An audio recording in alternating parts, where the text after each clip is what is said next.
Pour ce que l'Esprit veut nous donner ce matin, je vais vous inviter à tourner dans l'Évangile selon Jean, chapitre 1. On va lire du verset 1 au verset 14 pour débuter.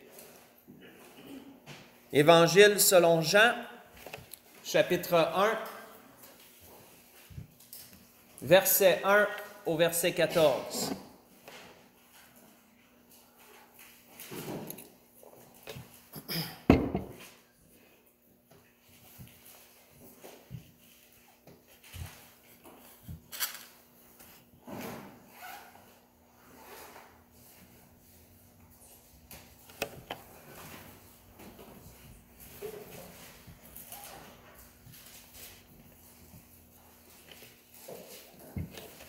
Il est dit, « Au commencement était la parole, et la parole était avec Dieu, et la parole était Dieu. Elle était au commencement avec Dieu. Toutes choses ont été faites par elle, et rien de ce qui a été fait n'a été fait sans elle. En elle était la vie, et la vie était la lumière des hommes. La lumière luit dans les ténèbres, et les ténèbres ne l'ont point reçue. Il y a un homme envoyé de Dieu, son nom était Jean. Il vint pour servir de témoin, pour rendre témoignage à la lumière, afin que tous croient par lui. Il n'était pas la lumière, mais il parut pour rendre témoignage à la lumière. Cette lumière était la véritable lumière qui, en venant dans le monde, éclaire tous les hommes. Elle était dans le monde, et le monde a été fait par elle, et le monde ne l'a point connue. En elle, elle est venue chez les siens, et les siens ne l'ont point reçue. Mais à tous ceux qui l'ont reçue, à ceux qui croient en son nom, elle a donné le pouvoir de devenir enfants de Dieu, par lequel sont nés non du sang, ni de la volonté de la chair, ni de la volonté de l'homme, mais de Dieu. Et la parole a été faite chair, et elle a habité parmi nous, pleine de grâce et de vérité. Et nous avons contemplé sa gloire, une gloire comme la gloire du Fils unique venu du Père. On va arrêter là. Quand on récapitule, frères et sœurs, tout ce qu'on vient de lire jusqu'à présent, on peut décortiquer ça en plusieurs sections, on peut voir plusieurs choses. On voit premièrement que Jean nous a parlé de l'origine éternelle du Seigneur. Au commencement, il était là. Au commencement était la parole. Il nous a parlé de son origine également immatérielle, parce qu'au commencement, Jésus n'avait pas encore de corps, il n'était pas connu sur le nom de Jésus. Il est la parole de Dieu premièrement. On voit que Jean nous parle aussi de sa filiation avec Dieu. Ils forment un tout. Quoiqu'ils sont distincts, ils forment un tout. Et également de son unité, par sa filiation, son unité. Et aussi son œuvre parmi les hommes, puisqu'il nous est dit que la lumière est venue parmi les hommes. Elle a voulu éclairer les ténèbres. Mais les ténèbres ne l'ont point reçue. On voit que Dieu a manifesté en chair son Fils.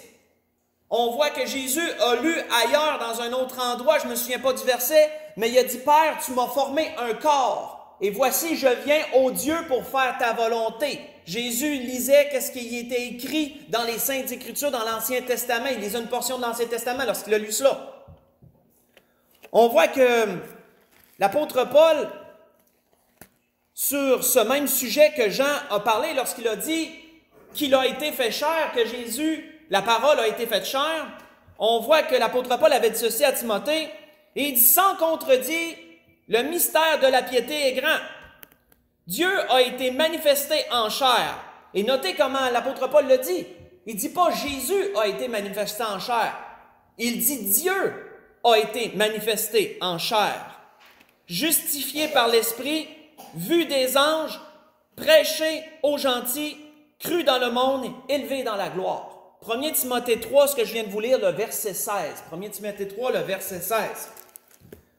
On voit que lorsqu'on regarde encore dans Jean, si on saute au verset 18, juste un petit peu plus loin, on voit que Jean continue en disant « Personne n'a jamais vu Dieu. » Mais le Fils unique,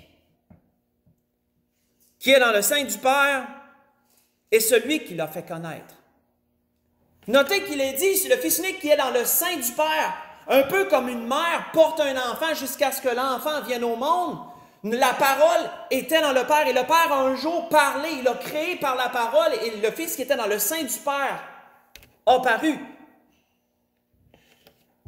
Frères et sœurs, ce qui nous est décrit ici, il y a un mot que le dictionnaire emploie pour sa description et c'est un mot important parce que ça rend un témoignage au monde, ce mot. S'il y en a qui tombent sur ce mot dans le dictionnaire, ils reçoivent un témoignage direct de Dieu.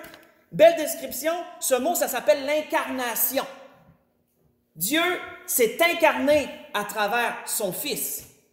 Qu'est-ce que veut dire le mot incarnation? Veut dire action par laquelle Dieu s'est fait homme. C'est écrit dans le dictionnaire, ça. Action par laquelle Dieu s'est fait homme en restant Dieu.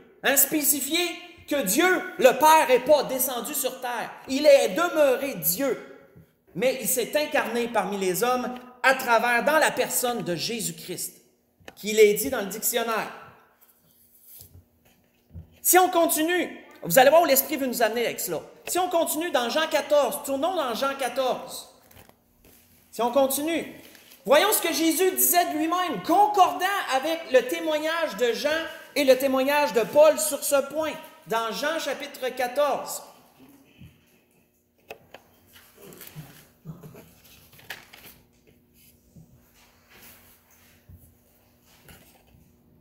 Jean chapitre 14, on va lire du verset 8 au verset 11. Où on voit qu'un jour, un de ses disciples, Philippe, un de ses apôtres, lui dit, « Seigneur, montre-nous le Père et cela nous suffit. » Vous savez, il faut bien comprendre, frères et sœurs, que Dieu a été longtemps abstrait dans l'esprit des gens. Abstrait qui veut dire flou, qui n'est pas clair, qu'on ne peut pas vraiment décrire avec totale précision. Les Juifs savaient que Dieu existait. Ils en avaient vu des miracles, ils avaient vu des manifestations. Sauf que Dieu n'a jamais pu se dévoiler, se montrer, parce qu'il est écrit dans la parole que personne ne peut voir Dieu et vivre. Donc Dieu est quand même resté une notion un peu abstraite en ce sens, dans sa personne. Et on voit que c'est pourquoi que Moïse, qu'est-ce qu'il avait demandé dans l'Ancien Testament? Il avait dit à Dieu, tu sais, permets-moi de te voir. Et on voit que Dieu s'est incarné dans une certaine forme, il a pris une certaine forme et il a caché Moïse dans le creux de sa main et il a dit, tu vas juste pouvoir me regarder de dos. Tu ne pourras pas me voir de face parce que personne ne peut voir mon visage et vivre.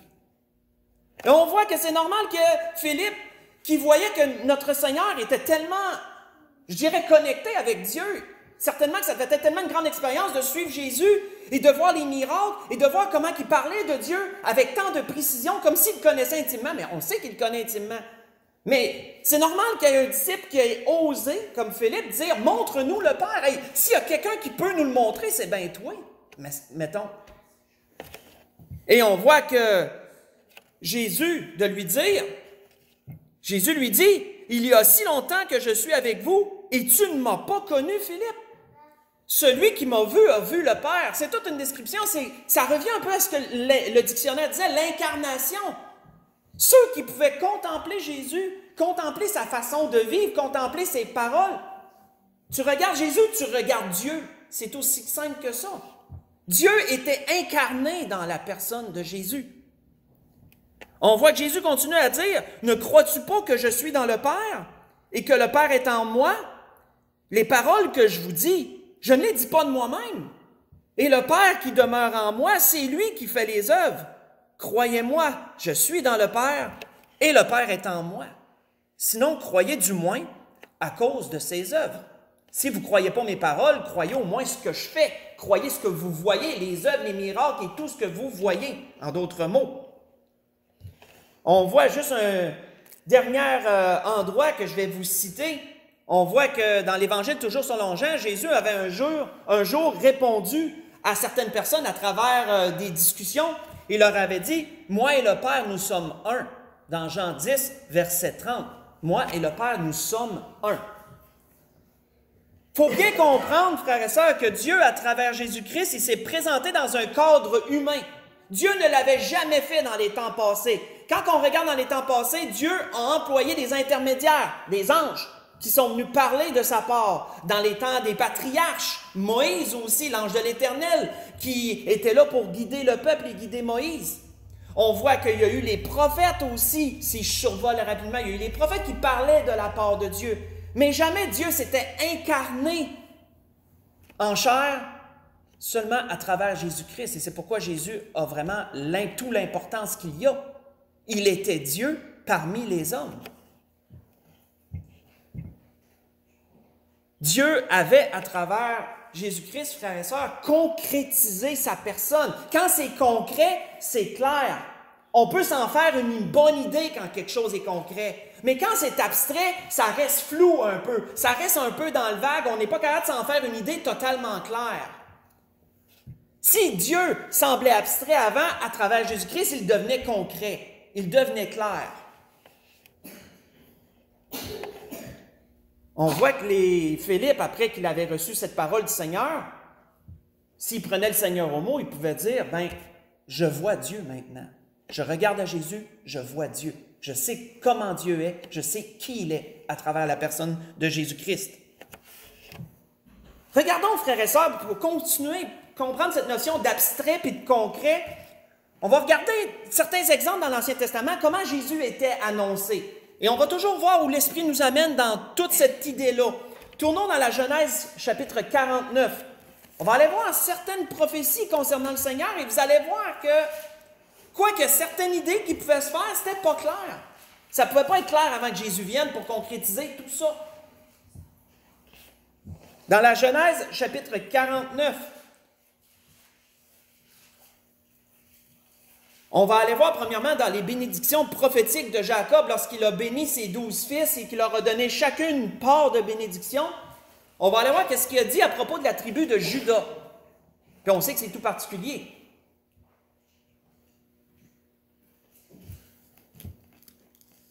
Parce que le Seigneur vient de cette tribu. On voit qu'il est dit, à partir du verset 9, Genèse chapitre 49, à partir du verset 9, Jacob disait, « Judas est un jeune lion. Tu reviens du carnage, mon fils. Il ploie les genoux, il se couche comme une lionne, qui le fera lever? Le sceptre ne s'éloignera point de Juda, ni le bâton souverain d'entre ses pieds, jusqu'à ce que vienne le Shilo, et que les peuples lui obéissent. » Arrêtons là. Souvenons-nous, c'est une bénédiction prophétique. Et Judas de recevoir cette bénédiction, Judas l'homme, Judas le fils de Jacob, de recevoir que dans sa tribu, le sceptre, autrement dit la royauté, la majesté, quand seulement les rois avaient des sceptres, qui étaient un symbole de leur autorité, le sceptre ne s'éloignera pas de Judas jusqu'à ce que vienne le Shilo. Le Shilo, c'est un mot hébreu qui veut dire celui à qui appartient le sceptre. C'est ce que veut dire le mot Shilo. Et il nous est dit à la fin que les peuples lui obéissent. Donc, quand tu reçois ça, tu peux te dire, OK, il y a quelqu'un de vraiment important un jour qui va être là. Sauf que tu ne peux pas t'en faire une idée vraiment claire. C'est abstrait. On peut, par exemple, se définir que quelqu'un de vraiment important un jour qui va venir. On peut voir que lorsque Balaam a été engagé par Balak pour maudire le peuple et que Dieu a changé sa malédiction en bénédiction, Balaam aussi avait prophétisé à propos de Jésus. Et faites juste écouter ce qu'il disait, c'est semblable à ce qui avait été donné à Jacob. On voit que Balaam disait, « Je le vois, mais non maintenant. » Ça n'arrivera pas demain. Je le vois, mais non maintenant. Je le contemple, mais non de près. C'est pas là. Un astre sort de Jacob. Un sceptre s'élève d'Israël. Il perce les flancs de Moab et il abat tous les enfants de Seth. Vous voyez ça dans Nombre 24, verset 17. Lorsque cette bénédiction a été répertoriée et probablement lue aux oreilles des enfants d'Israël, ça devait être encore vague, c'est abstrait un peu comme idée. Mais ça dit encore qu'à un moment donné, il y a quelque chose de vraiment important qui va venir. On voit que, si vous voulez tourner avec moi dans Daniel, chapitre 9, on va aller voir autre chose. Daniel, chapitre 9. Dans la grande prophétie des 70 semaines qu'on appelle dans notre jargon, la grande prophétie des 70 semaines qui englobe énormément de temps, j'avais déjà prêché sur cette prophétie si particulière. Dans Daniel chapitre 9, on va juste voir une portion de cette prophétie et voir où Jésus est mentionné là-dedans. Et vous allez voir qu'en d'autres termes, Jésus est mentionné. Mais encore là, on reste toujours dans l'abstrait. Dans Daniel chapitre 9, on va lire à partir du verset 23 au verset 26. On voit que l'ange qui est venu parler à Daniel lui dit, « Lorsque tu as commencé à prier, parce que Daniel priait pour la délivrance de son peuple, pour la fin, le terme des 70 années de captivité, il priait pour que ça cesse, pour que ça ait une fin. Il savait que c'était proche de la fin, il priait Dieu dans sa grande miséricorde, etc. sur ce point. Et on voit que l'ange est allé, envoyé de Dieu, est allé parler à Daniel et lui dit, « Lorsque tu as commencé à prier, la parole est sortie et je viens pour te l'annoncer, car tu es un bien-aimé. Sois attentif à la parole et comprends la vision. 70 semaines ont été fixées sur ton peuple et sur ta ville sainte, pour faire cesser les transgressions, mettre fin au péché, pour expier l'iniquité, amener la justice éternelle, sceller la vision et le prophète, et pour oindre le Saint des saints. » Là, on peut déjà voir qu'on parle de Jésus, bien sûr. Pour oindre le Saint des saints. Sache-le donc et comprends. Depuis le moment où la parole a été annoncée que Jérusalem serait rebâtie, jusqu'au oint, au conducteur, voyez-vous, deux termes encore qui définissent le Seigneur, mais on reste toujours dans l'abstrait. Au oint, au conducteur, il y a 7 semaines et 62 semaines. Les places et les fossés seront rétablis, mais en des temps fâcheux. Après les 62 semaines, on voit qu'il est dit, le oint sera retranché. Là, on peut comprendre qu'il parle de la crucifixion. Pourquoi qu'on comprend ça, nous? Parce que ça s'est concrétisé lorsque Jésus est venu ici-bas et est venu mourir à la croix. Toutes ces choses se sont concrétisées. Donc, nous, on a les informations pour compléter l'abstrait qui est là. Pour nous, c'est du concret, c'est du clair. Mais pour eux, pour Daniel, quand il a reçu ça, puis que Jésus était loin encore de venir prendre un corps, ça restait dans l'abstrait, comprenons-nous? Ça restait dans l'abstrait. Et on voit qu'il est dit que le oint serait retranché et il n'y aura pas de successeur. Bien sûr, parce que le Seigneur est celui qui va régner éternellement. On va arrêter là. On voit que lorsque Zacharie, faites juste écouter, lorsque Zacharie a prophétisé aussi à propos du Seigneur, voici ce que Zacharie disait. Il dit, « Sois transporté d'allégresse, fille de Sion. Pousse des cris de joie, fille de Jérusalem. Voici ton roi vient à toi. » Oh, là, quand ils ont entendu ça, ils ont dit, « Oh, un jour, on va avoir un roi qui va venir nous voir, notre roi va venir nous visiter. Hein? » Si on prend les paroles claires de Zacharie, il dit, « Ton roi vient à toi, il est juste et victorieux. Il est humble monté sur un âne, le petit d'une ânesse. » Vous voyez ça dans Zacharie, chapitre 9, verset 9. C'est abstrait, ça. Mais frères et sœurs, comprenons bien que lorsque Jésus s'est assis sur un ânon et qu'il est allé jusqu'à Jérusalem, marchant tranquillement sur cet ânon, et que là, les gens ont fait le lien avec la prophétie et qui ont commencé à mettre des feuilles de figuier et de palmier, etc., sous lui pour qu'un peu paver le sentier d'un roi, un peu faire un tapis pour le roi. Et que la Bible nous dit qu'ensuite, ils ont voulu l'enlever, selon Jean, il dit que la Bible, les gens ont voulu l'enlever pour le faire roi, puis Jésus s'est sauvé. Pourquoi ils ont fait ça? Parce que ça s'était concrétisé, pour eux autres, c'était abstrait, mais là, c'était rendu du concret. Ils voyaient vraiment s'accomplir, ça devenait concret. Ça devenait clair, en d'autres mots. Et donc, pour eux, ils ont dit, c'est notre roi, c'est lui, et on veut le faire roi. Et Jésus a dû se cacher, parce que ce n'était pas le temps encore pour ça. Une dernière chose avant qu'on continue. Tournons dans Ésaïe chapitre 11. Dernière chose avant qu'on continue dans cela. Ésaïe chapitre 11. Comme on peut voir, à beaucoup d'endroits, notre Seigneur a été mentionné. Mais tant que tu n'avais pas les informations pour que ça devienne concret, ça restait quand même abstrait. Tu peux t'en faire une idée, mais ce n'est pas clair totalement.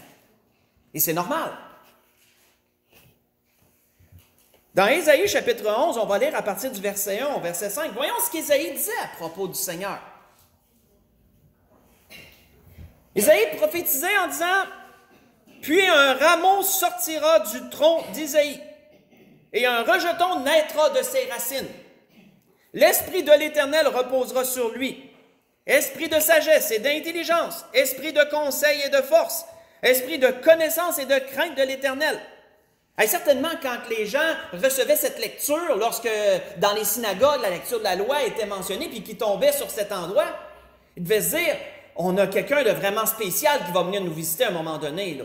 On ne sait pas c'est qui, mais ça va être vraiment puissant, puisque l'Esprit de l'Éternel va être sur lui, sa parole va être juste, etc., etc. On voit qu'il dit, il respirera la crainte de l'Éternel, il ne jugera point sur l'apparence, ne prononcera point sur un oui-dire.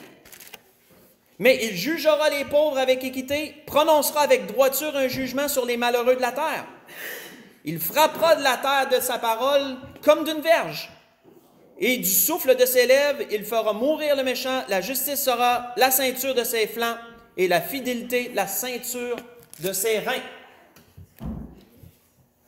Quand on regarde également, on n'ira pas y tourner, mais quand on regarde Ésaïe 53, puis qu'on lit toute la description des souffrances de notre Seigneur, quand tu n'as pas l'information concrète encore, tu te dis, il y en a un qui va vraiment passer un mauvais quart d'heure à un moment donné. Il y en a un, ça va être vraiment effroyable ce qui va lui arriver. On peut-tu comprendre que l'eunuque, lorsqu'il lit la portion de la loi, puis qu'il lisait ça, Ésaïe 53, et que là, Philippe était proche, vous savez où je parle, dans Acte 8, pas besoin de se tourner, et que là, Philippe était proche, puis Philippe, il demande, tu comprends-tu ce que tu lis? Et que l'eunuque est en train de lire ça. Et l'eunuque dit, de qui il parle? Il parle-tu de lui-même? Est-ce que l'homme parle de lui-même ou il parle de quelqu'un d'autre? Comprenons-nous que pour l'eunuque, c'était abstrait. C'était pas clair. Mais Philippe, lui, il avait toute l'information. Philippe a pu en parler clairement. Et qu'est-ce que la Bible nous dit? Commençant par cette parole, est-il dit dans les Actes, il lui a expliqué le plan de Dieu et a témoigné l'eunuque à propos de Jésus. Et là, pour l'eunuque, c'est devenu clair. C'est devenu concret.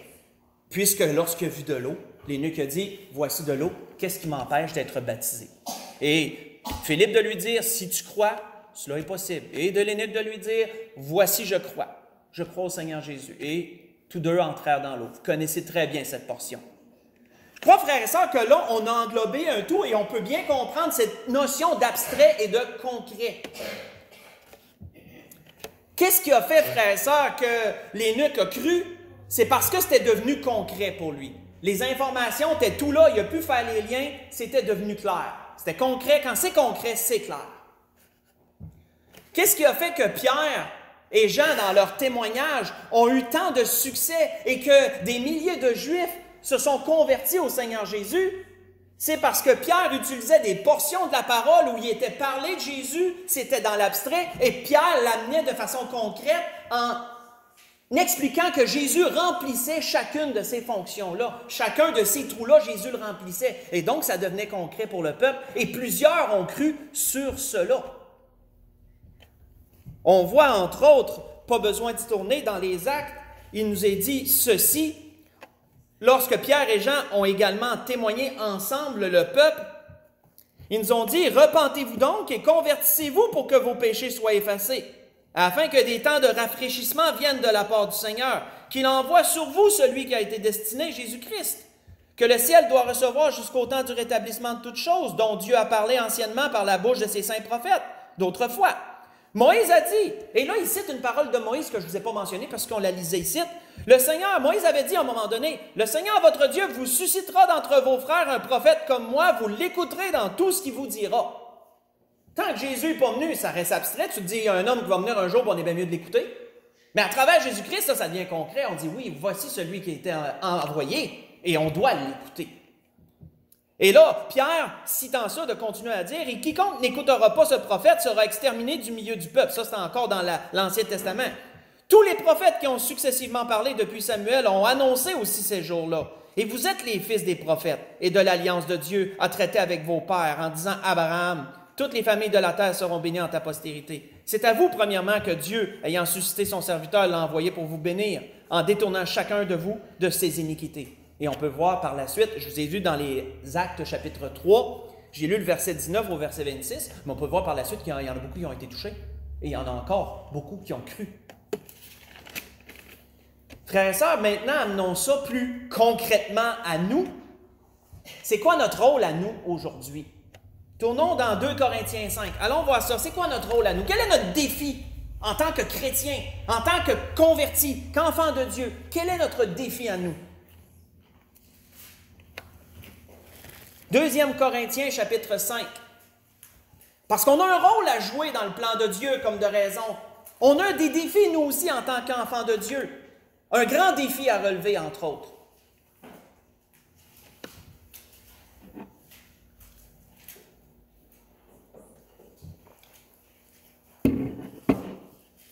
Deuxième Corinthiens 5, on va lire à partir du verset 17. L'apôtre Paul déclare aux Corinthiens, « Si quelqu'un est en Christ, il est une nouvelle créature. Les choses anciennes sont passées, voici toutes choses sont devenues nouvelles. Et tout cela vient de Dieu, qui nous a réconciliés avec lui par Christ et qui nous a donné le ministère de la réconciliation. Car Dieu était en Christ. » Voyez-vous que l'apôtre Paul fait encore le lien, car Dieu était en Christ. Il était, comme je disais, incarné. Il était incarné en Christ, car Dieu était en Christ, réconciliant le monde avec lui-même, en n'imputant point aux hommes leur offense, et il a mis en nous le ministère de la réconciliation, la parole de la réconciliation. Nous faisons donc les fonctions d'ambassadeurs pour Christ, comme si Dieu exhortait par nous. Nous vous en supplions au nom de Christ, soyez réconciliés avec Dieu. Celui qui n'a point connu le péché, Dieu l'a fait devenir péché pour nous, afin que nous devenions en lui justice de Dieu. On va arrêter là. Notre rôle, frères et sœurs, c'est de concrétiser l'Évangile à ceux qui sont perdus, car pour eux, pour les gens perdus, l'Évangile est abstrait. Avons-nous déjà réalisé cela? Que pour les perdus, l'Évangile est quelque chose d'abstrait. Quand vous parlez à ceux qui sont perdus de péché, il y en a qui peuvent vous dire, c'est quoi ça? Pourquoi? Parce que c'est abstrait, ils ne savent pas c'est quoi, ils ne peuvent pas s'en faire une déclare. Nous, on peut, parce que le Seigneur a suscité la foi en nous. On a été convertis. Nous, on a les informations, on peut comprendre. C'est concret pour nous, le péché. Il n'y a personne dans l'Église qui va dire, le péché, je ne sais pas c'est quoi. Oh, si quelqu'un dirait ça, on dirait, bon, attends, on va s'asseoir, on va jaser. Tu as accepté le Seigneur à un moment donné? Sur quoi tu t'es basé? Les chrétiens peuvent dire que le péché, c'est concret. Ils savent c'est quoi. Mais parler aux païens d'un péché, c'est abstrait. Pas sûr de comprendre. Parler aux païens qui ont besoin d'être sauvés. De quoi? Pourquoi j'ai besoin d'être sauvé? C'est abstrait. C'est pas clair.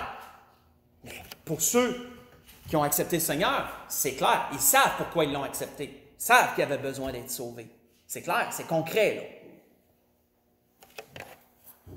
Et frères et sœurs, c'est notre gros défi, ça.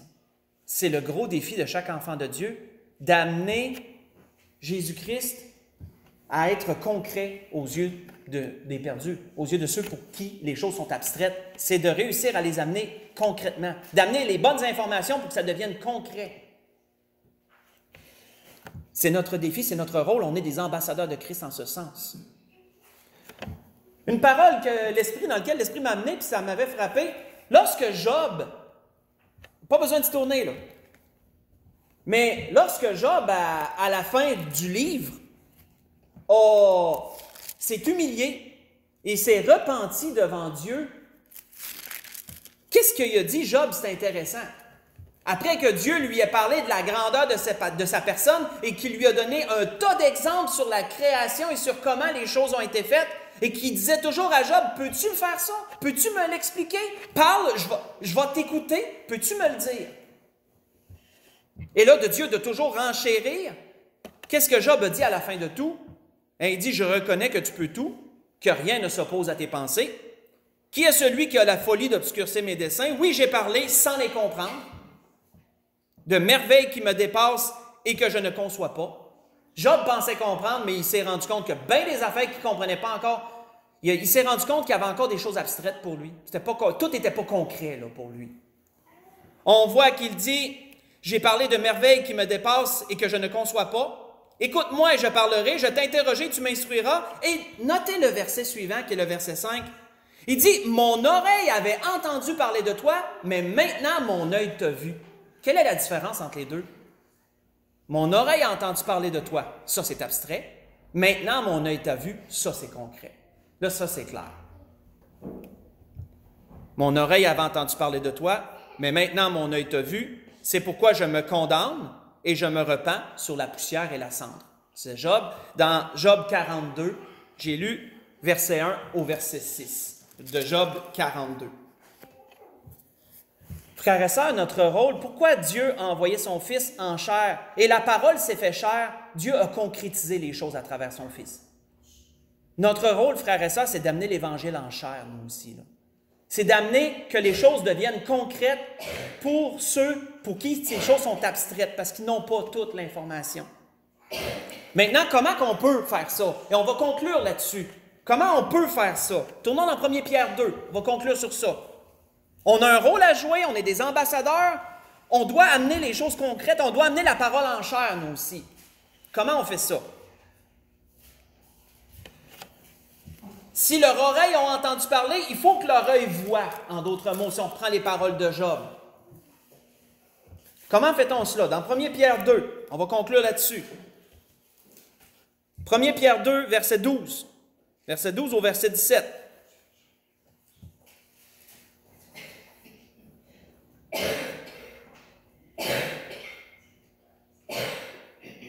Il est dit, « Ayez au milieu des païens une bonne conduite, afin que là même où ils vous calomnient, comme si vous étiez des malfaiteurs, qu'ils remarquent vos bonnes œuvres et qu'ils glorifient Dieu le jour où il les visitera. » Frères et sœurs, si nous voulons préparer, si nous voulons apporter l'Évangile en chair, si nous voulons concrétiser le message, on doit vivre le message en termes simples.